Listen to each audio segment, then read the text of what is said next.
All right, let's discuss Marathon. My initial reaction, I had a bunch of like weird initial reactions with Marathon. I think my overall take is this. I'll say a few things.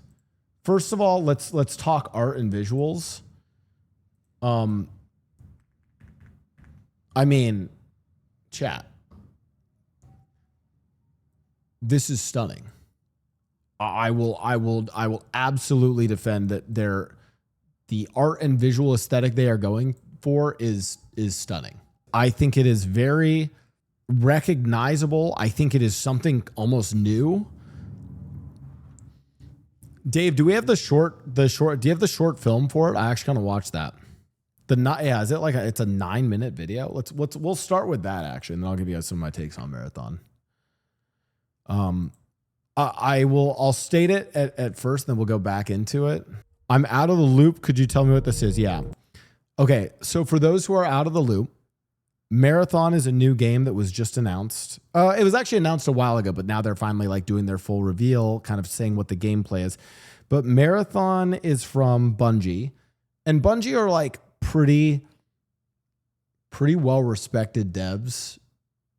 I mean, well, as people in the Destiny community get really mad at them, but like they're also addicted to Destiny because of them. So I would say Bungie's major accomplishments are Halo and Marathon. Now, I would argue that Halo kind of falling off and not being as good later on is not related to Bungie. Bungie actually gave up Halo to, what is it, 343 Studios, I think. And after that, that's kind of when the Halo franchise kind of went a little, munka. So this is their newest project they've been working on, and it is a extraction shooter. Now, a bunch of people were like, oh, is this going to be a attack shooter? Is this going to be, a battle royale? Okay. Extraction shooter is actually something I think a lot of our audiences maybe don't know as much about, but an extraction shooter, literally the sort of prime example, like if I was to describe the thesis of this game, they were like, let's do Tarkov, but let's do Escape from Tarkov, but let's do science fiction and more like Apex Legends style, Halo style gunplay. That's basically their thesis of the game. Like, I think that covers 90% of like what the game is.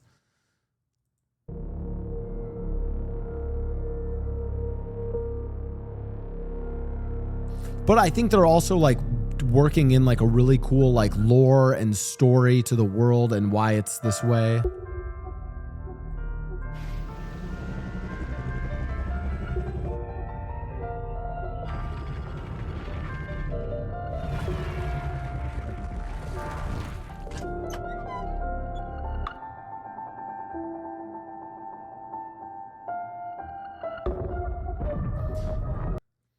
By the way, I mean this as a really sincere and like a compliment on their art style. I feel like so when I say it looks like AI art, I don't mean it in a negative way. I say their art looks like how we imagined AI art would look if it was really good. Like if AI art generated its own unique art style, like literally if you had an AI that then actually generated a unique art style and it was really good, this is what I would actually imagine it looks like.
So are the runners like I met a traveler from an antique land who said, two vast and trunkless legs of stone stand in the desert.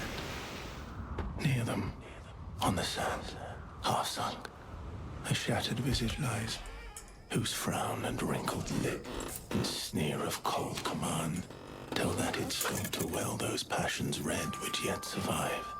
Stamped on these lifeless things, the hand that mocked them, lifeless things. So I feel like The heart that fed. the runners you play as are synthetics. Like they did this really cool job creating what looks like a synthetic human. It was almost giving like Westworld like building of them.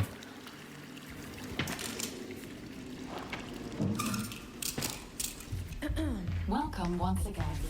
Once again, once again. Alison, you shall. Alison, you shall feel. I mean, it feels just like what it is, right? Like $1 trillion. Like $1 trillion. Sakaguchi Genetics sent a reminder. Your shell repayment is coming up and will be charged against your line of credit. Yeah, I know. Do you mind if we skip the formalities this time? Got a big contract waiting down there. Shell repayment. So yeah, it's like you're a human conscience that uses like a synthetic shell. Damn. So, Understood.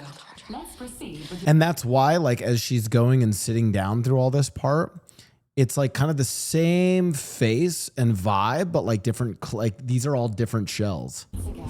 Alison, you shall. Alison, you shall feel. I mean, it feels just like what it is, right? I have a potentially hot take, potentially not hot take on the aesthetics and the like skins and cosmetics for this game, but we'll get to that later. Like $1 trillion. Like $1 trillion. Sakaguchi Genetics sent a reminder.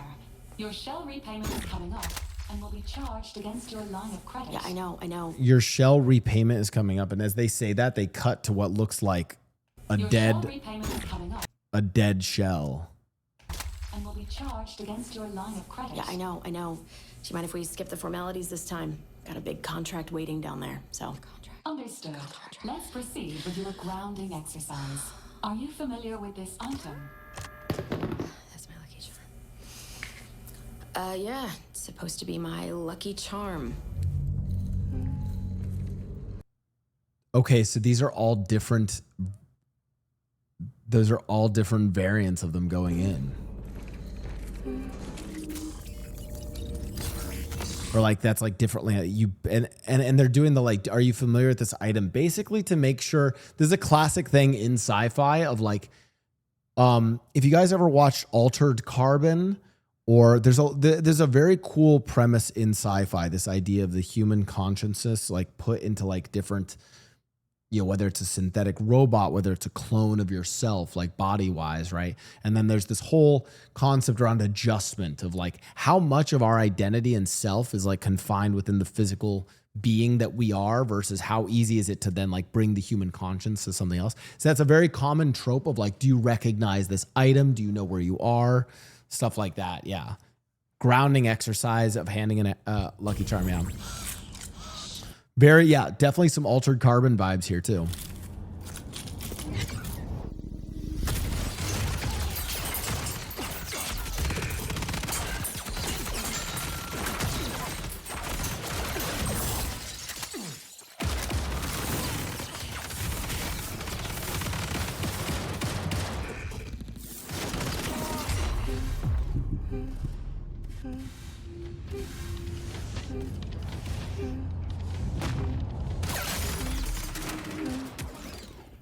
Can you identify her? Yeah, that's my mom. That's your mother. Your mother. Now, consider this. Do you recognize this child? Who are you? I don't know. It's you. What? Really?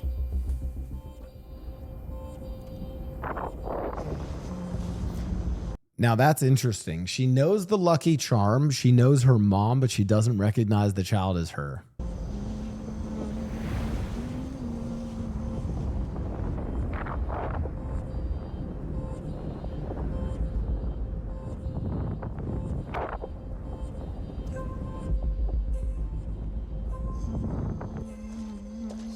Hey, what's What's that you always tune into?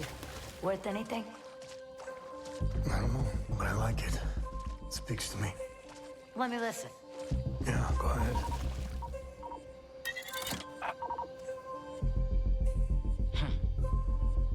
You ever wonder what happened to these people? It's not my business. And this music is. You'll have a tough time finding a buyer. Good. It's not for sale. Give it to me.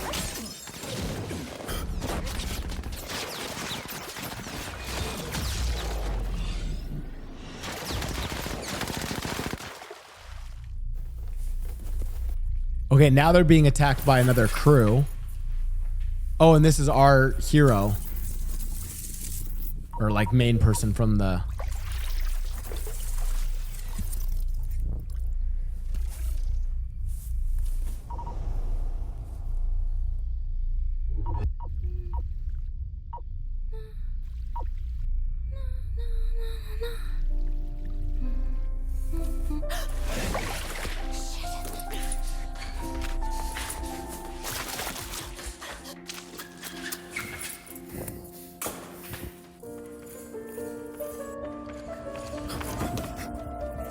He's definitely listening to Sabrina Carpenter. If you want the ever, I'll bet it's true.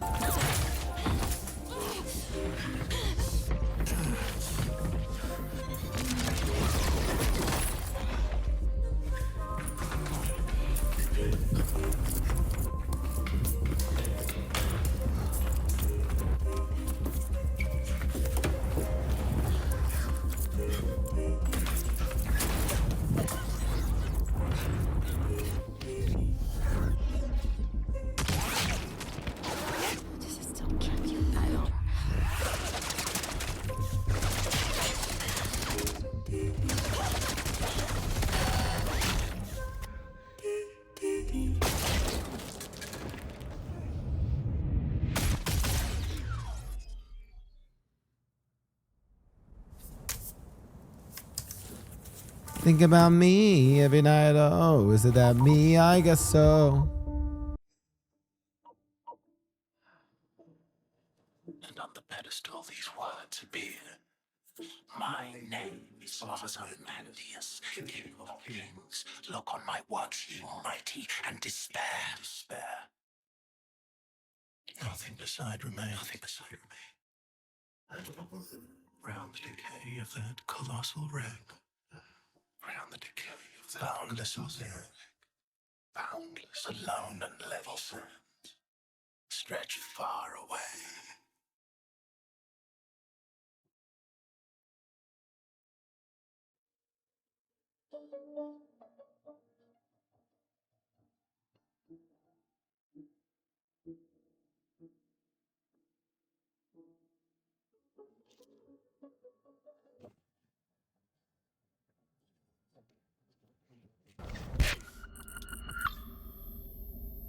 Do you recognize this child?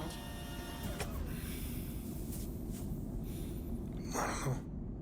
Is that me?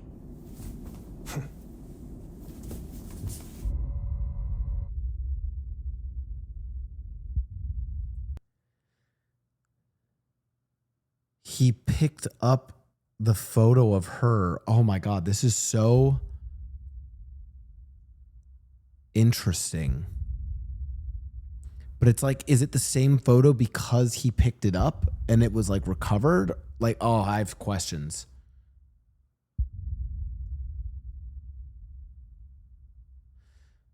Okay. So I will say this. I know I've often said that I just don't think this space has room for a lot of these, more of these games. And by the way, when I say this, chat, there's so many of them. Splitgate, The Division, Splitgate 2, Fragpunk, Fracture. There's like, I feel like in the last 5 to 7 years, we saw like, I don't know how many battle royales, arena shooters, tac shooters, all of these games come out and then just sort of the finals, like whatever happened to the finals, right? with all of that being said, my take is this. I think Marathon will be wildly successful. And if not wildly successful, I think at the very least, it is going to have I don't think it needs to be like as big of a phenomenon as Fortnite. In fact, something that I really like that I think Bungie is doing, and I really hope they lean into, I don't think, in fact, I pray for this. Bungie, this is like actually my message to you. Don't go this like hyper mainstream, casual, available to everyone route. I don't want them to do that. And I was thinking about it because I was like, dude, like Fortnite now has like Sabrina Carpenter, Goku, like all these random collabs, right? And it's very much like Fortnite's like a game kind of for everyone, kind of like Minecraft's a game for everyone. But they even have like Overwatch does the collab with K-pop stuff, like League of Legends does all these real world collabs. I would really like it to really have a game stay true to its world and its universe. I mean, even Valorant has broken out of this with more esports stuff. I honestly want Marathon to stay true to this IP and to this visual story that they've given us, and to not go all mainstream. Who all can we collab with? I would rather they keep it a little bit more niche, because I think the genre is more niche. I think the extraction shooter genre is going to be more niche. And I think this is something that Bungie has been pretty good about. They create a world, and like, this is the world of Destiny. This is the world of Halo. If you really are into these, you will get really into it. They don't need it to be as like wildly mass appeal. I don't think Marathon needs to be as big of a game as some of the other greats. I think it just needs to build a super loyal, strong core niche. And on that note, Marathon pricing. Marathon will be a premium game at launch. Pricing is unconfirmed, but is reported $40. Price not even close to $70. Love this. And people are saying that this will be the death of the game. I absolutely disagree. I like that studios are going back to a box office price. It puts way less pressure on them to have to be like a game as a service, and like what this does, chat, is it allows Marathon to deliver a really good experience. Like it's almost like, hey, instead of going for like 1 million players every month, we can just dedicate a really good experience to like 50, not even 1 million players. It's like, hey, instead of having like, 500,000 players every month, we're going to have 50,000 players every month, but they're going to have a really dedicated, true and good experience for them.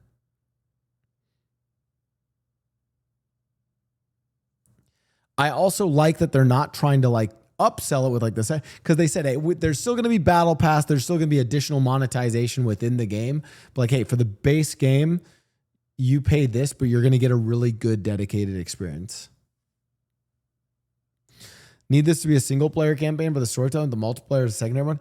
Now, that is the only legitimate criticism I've seen of like the gameplay or of the game is less like, hey, why are they doing an extraction shooter? And it's more like, damn, where's the single player of this? I think a lot of people saw this and have seen single player game. They've seen them put out the story of Halo, right? We've seen games like Mirror's Edge, which a lot of people saw vibes of this from. It's like, you guys could have done a banger single player story. I just don't think that was the direction for why they were doing it.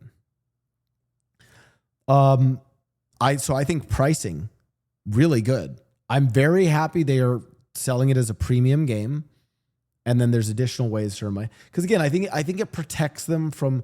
Do you know what it is? It protects them from this like constant grind for content, which Fortnite and League of Legends have to be in. This constant need to just be churning out content over and over to stay relevant and to keep the game around, right? That box price means, yeah, does it mean that, and this is and actually when I say Marathon will be wildly successful, I'm going to give a more nuanced take. I think Marathon will be nichely successful. I think this game will do really, really well, and I want it to do really, really well. I don't think it's going to take over the gaming scene, because I don't think the genre is meant to take over the gaming scene, and I don't think just the aesthetic and what they're delivering is meant to do. It's not broadly appealing enough. That being said, everything they have, that what they're delivering for the genre, what they're delivering for the visuals and the aesthetic, and even just how they're marketed, everything they're doing, I think is going to deliver a really, really sharp experience. And I wish more games would do this. I wish way more games would do this. This is the kind of experience I want from these bigger AAA companies doing this. Like No Man's Sky, extremely successful within their hardcore audience, but not broader. Yeah, agreed. Also funny, people are literally getting GTA 6 like launch rumors off this. They said Marathon launching the same day as Borderlands 4 guarantees it won't be in the GTA 6 window, as Borderlands 4 is also Take-Two. So, I mean, people are literally like, oh, like they're like honing in on GTA 6 window from this.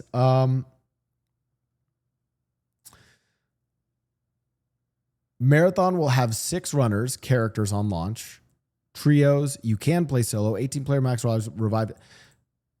reviving teammates at any time makes this way more accessible with friends. I really hope the way they run kind of your progress, like you're out of a single instance game progression, and whether you're like in a faction or whatever corporation that you work for.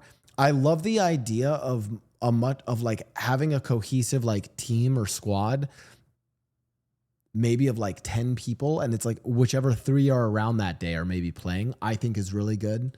I think trios is a really underrated dynamic for games.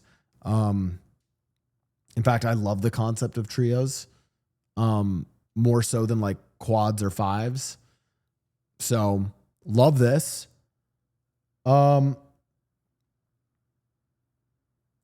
Okay. I had to call this one out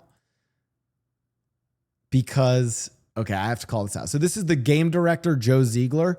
For context, Joe Ziegler was also the game director for Valorant. And I'll just say a few things about Ziegler from what I know him from Riot. This dude's awesome.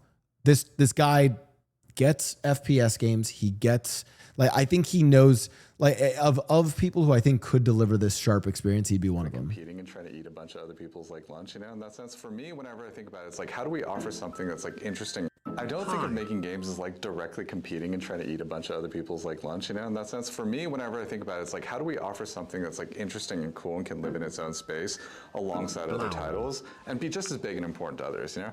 And so for Marathon, I think there's sort of 2 major angles that we're taking at it. One is that we really do want to create some of the most interesting run stories you've ever had. And we're employing a lot of dynamics to make that happen. It's like, if you want to, at the end of a night of playing Marathon, we want you to like tell a really cool story to somebody else, you know? Like be excited to be like, oh man, I went through this sort of crazy experience, just barely limped out, you know, like trying to get through this and survived. Okay, while I think that is all well and good to say, I don't think of making games as directly competing and trying to eat a bunch of other people's lunch. I mean, I know they use the term eat a bunch of people's lunch in other industries as well. Yada. Do you know what's really funny? This is literally taken, like, dude, the Riot strategy team used to talk about eating people's lunch all the time. I shit you not. This dude, he was saying, and by the way, I'm not trying to call Joe Ziegler out here, but I'll say this, chat. If you're a game dev and you're like, hey, we're gonna make an extraction shooter, do you think part of your job is to eat Tarkov's lunch and to compete with Tarkov? Like, behind the scenes, the answer is just objectively yes. When you're in an interview that's going out publicly, do you say we are trying to compete with this game and take their audience? Fuck no. You would never say that.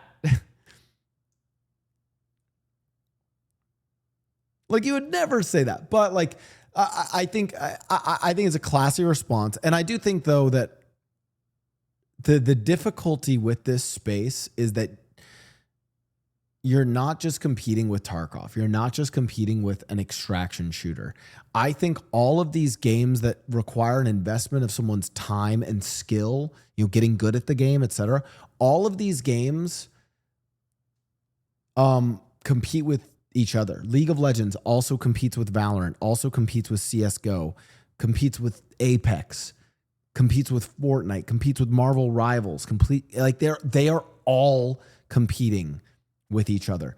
I think what Joe's take here though that I do really like is I think the differentiator is that they're trying to like really create a good niche experience in the extraction shooter world that, like he says, is about telling the stories from the extraction. Because like, think about it this way, chat. Like, I don't know my like 90th Valorant lobby, right? Like a lot of these, I think the appeal of the extraction shooter is that you can create more of a story of a run.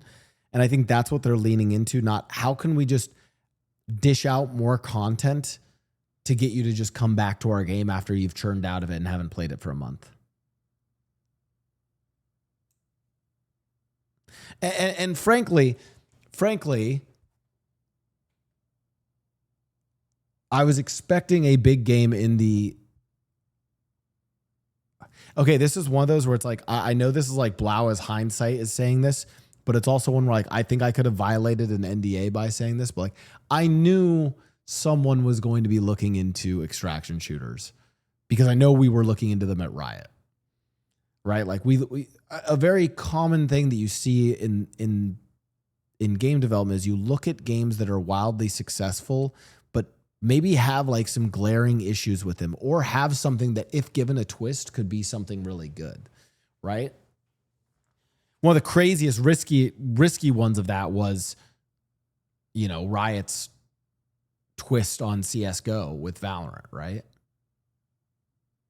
But while I normally, my overall take on Marathon, while I am normally very bearish on any of these new first person arena shooter, third person hero shooter, hero MOBA battle royale, arena, whatever, any of these competitive type games, I am very bullish on this one. I think Marathon is onto something. Also, by the way, the art is just gorgeous. I love the visuals of this game. I think one of the things I really hope for Marathon that I hope they continue to do, I hope they just are unauthentic or not unauthentic. They are just authentically themselves and they deliver their experience as a 10 of 10. And actually to Joe's point here, don't try to overcompete with, you know, the other big titles here and see who can like out collab, out content update the other ones, but just deliver their experience really well.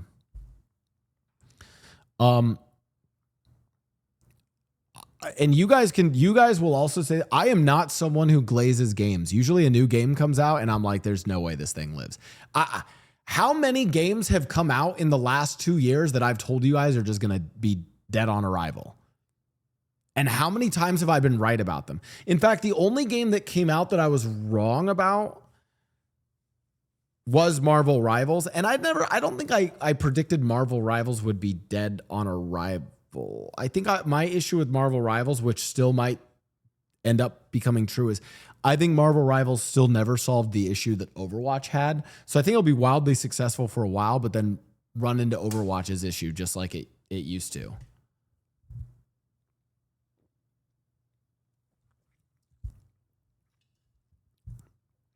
Was Valorant trying to eat CSGO's lunch because I think they did their own thing? A little bit of both. I mean, where I think Valorant definitely has hurt CSGO in the long run is Valorant has the new players. Like if you're a young kid getting into like tac shooters, you're probably going to go and end up playing Valorant.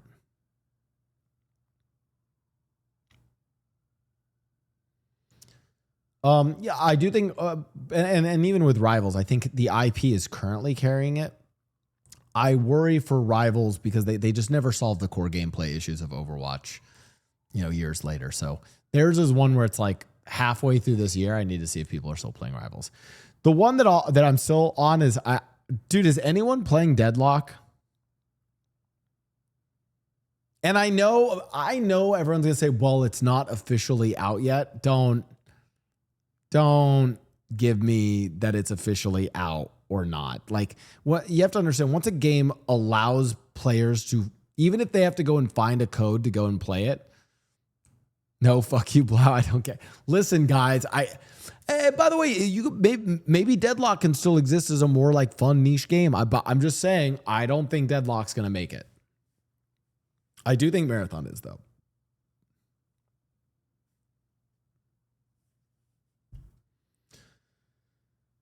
So that's my take on Marathon. Let's see this. Deadlock. Oh, 13,000 players. Oh, but over time, just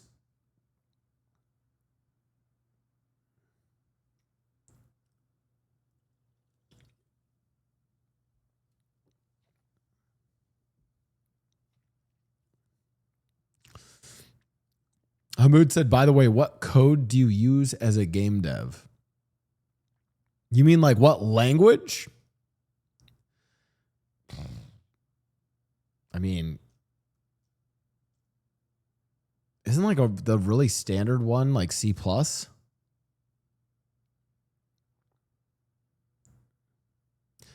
Guys, I have never written a line of code for a video game. Remember that.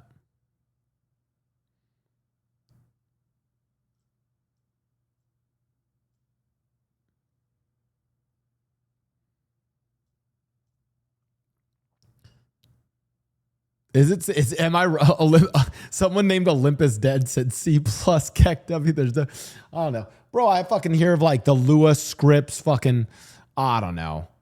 I hear random fucking things be tossed around. God no. The only coding I've ever done while working at a game company was statistical, like doing stats coding in Python. But that wasn't coding. That was like literally, that was just shit in Python to run like to run analysis and shit.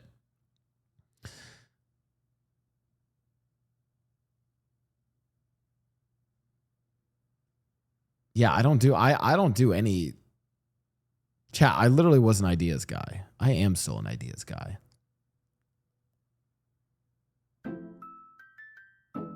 Do you miss running Platest Labs? No, I don't, because I used to do more UX experience. So I used to run like playtests and stuff. I mean, they're fun. No, there's something that's actually really cool about playtesting, actually. But do you know if the Marathon cinematic was in engine or what program they used? No clue. No clue.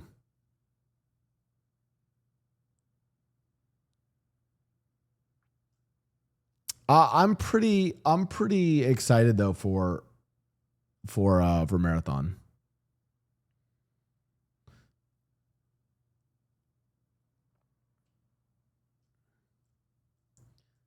What else was the Oh, this is an interesting one. Marathon will not have proximity chat. I think the challenge is how to make sure we're creating a safe environment for players inside that space. I don't think anyone really has a good solution to that just yet. It says game director. Okay, chat. I'm going to be so honest with you about the no proximity chat. What usually happens is some other smaller dev makes a like kind of beloved game that has the proximity chat. And that's and this is I don't know how important proximity. I don't think it's that important for Extraction. But as an example, like PUBG had it, and it was like one of the best parts of PUBG. But usually then what happens is some more like buttoned up suit and tie style game studio comes along, you know, a Riot or a Bungie or whatever. And then when they make the game, they're just not going to have proximity chat. I do think it's not as necessary for a game like this.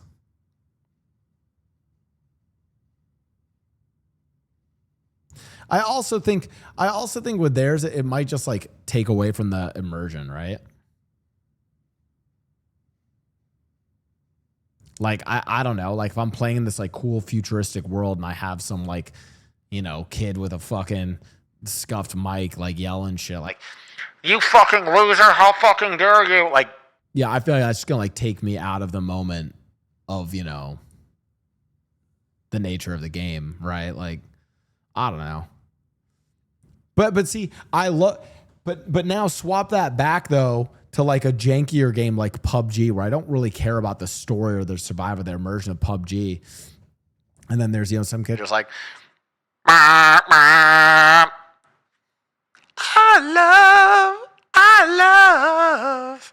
and they're like doing like some shit like that. That's like funnier to me. And I think especially like the jankier the game, like the less like kind of mass appeal, maybe, the jankier, like more unpolished the game is, the more unpolished the dev is. I love. Dude, that's just my entire TikTok For You page, right? When it's a little bit of a jankier game, I think it's totally fun. Yeah, it's always a double-edged sword because I've had some of my funniest moments playing the COD version of Tarkov, but you can't rely on people to be chill and not cringe.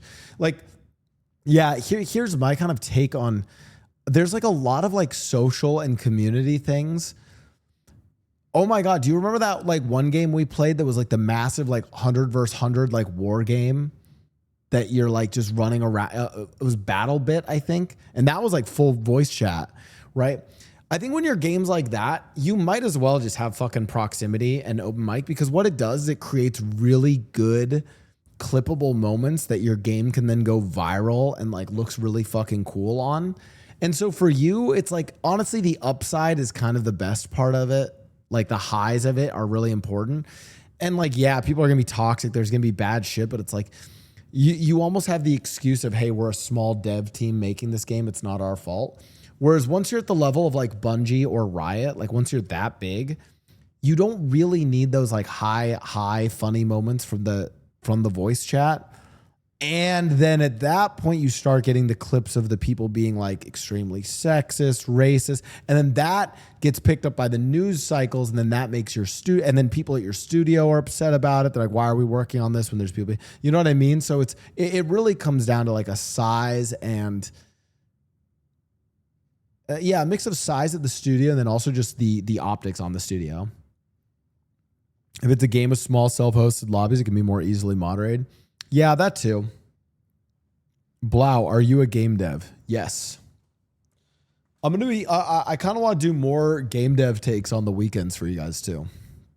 I've been enjoying more of that. So I don't even know if we have a game dev command. Listen, chat, at some point I'll be able to talk about my consulting work. And then you guys will be like, Pog, that's my streamer. But that day is not today, but someday.